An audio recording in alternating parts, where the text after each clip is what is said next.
Good. Thank you, Kevin. Now to the showdown between the White House and the Supreme Court.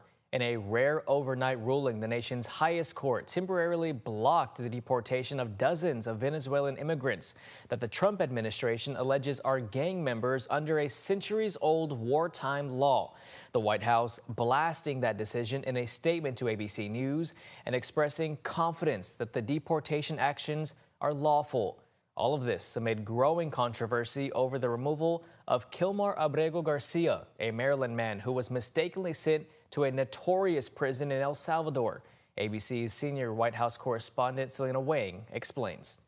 A late-night showdown between President Trump and the judiciary.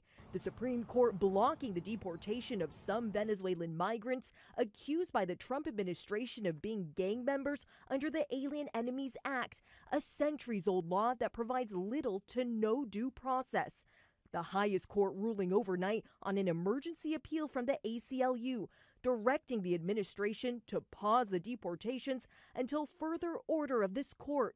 The ACLU's lead attorney says the migrants received this notice and were told they'd be removed in 12 to 24 hours. We're talking about the administration hurrying people to the plane to send them to the Salvadoran prison without any due process whatsoever. A White House spokesperson telling ABC News, "We are confident in the lawfulness of the administration's actions and in ultimately prevailing against an onslaught of meritless litigation brought by radical activists." The Trump administration first invoked the Alien Enemies Act in mid-March, deporting hundreds of Venezuelan migrants to Secot, a notorious maximum security prison in El Salvador. At the time, a federal judge ordered the Trump administration to stop the deportation flights, but they refused in apparent defiance of the order before a divided Supreme Court ultimately ruled they could continue.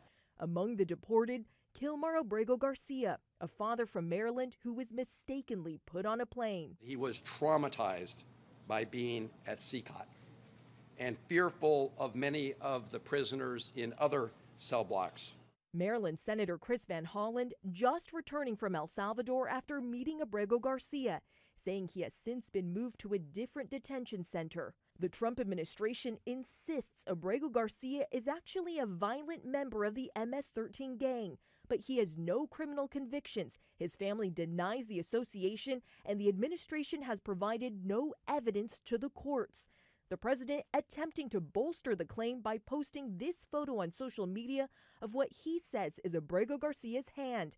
But the MS-13 symbols appear to be superimposed, and it's not clear if the other tattoos have any links to the gang. The White House says Abrego Garcia will not be returned home, despite the Supreme Court ordering them to facilitate his release. Tonight, Senator Van Hollen firing back with a challenge. It's time for them to put up or shut up in court rather than on social media. This is not about one man. We are standing up for everyone's right to due process under the Constitution. Selena Wang, ABC News, Washington.